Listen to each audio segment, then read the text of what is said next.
আচলতে হলগুৰি সমবায় সমিতিয়ে আমি আমাৰ অসমৰ সংগীত সূৰ্য যুৱ প্ৰজন্মৰ হাৰ্টথ্ৰব জুবিন গাৰ্গদেৱৰ আজি 13 দিনীয়া অন্ত্যেষ্টিক্ৰিয়াৰ পাছত তেখেতৰ আদ্য শ্ৰাদ্ধ অনুষ্ঠিত কৰিছে পৰিয়ালে। তাৰ লগতে সংগতি ৰাখি আমি হলগুৰি সমবায় সমিতিয়েও এই অনুষ্ঠানৰ আয়োজন কৰিছোঁ। আমি অতদিন শোকতে আছোঁ। তেখেতৰ প্ৰতিদিনে প্ৰতিচ্ছবিত আমি মাল্যৰ্পণ বন্তি প্ৰজ্বলন কৰি ৰাখিছোঁ। আজি যেহেতু আমাৰ ব্ৰত ভাঙিবৰ কাৰণে আমি স্থানীয় ৰাইজক আমন্ত্ৰণ কৰি এষাৰ পৰম সুমংগল নামৰ আয়োজন কৰিছোঁ। নামৰ অন্তত পৰমাত্মাৰ লগত বিলীন হ'ব পৰাকৈ সংগীত সূৰ্যদেৱৰ আত্মাই সদ্গতি কামনা কৰি আজি আমি এই অনুষ্ঠান আয়োজন কৰিছোঁ। অসমৰ কোটি কোটি অগণন জুবিন প্ৰেমীৰ লগতে আমিও শোকত আছোঁ।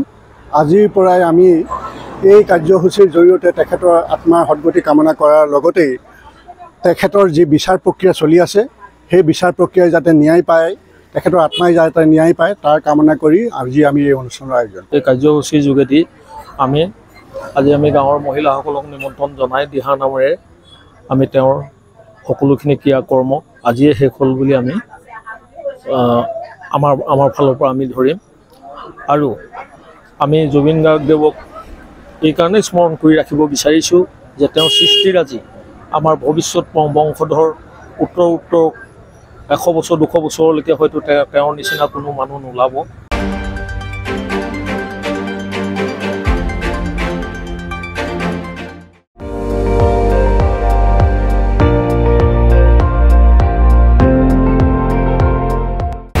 আপুনি চাই আছে ND24 সৰ্বশ্ৰেষ্ঠ নহয় সৰ্বোত্তমৰ দৌৰ।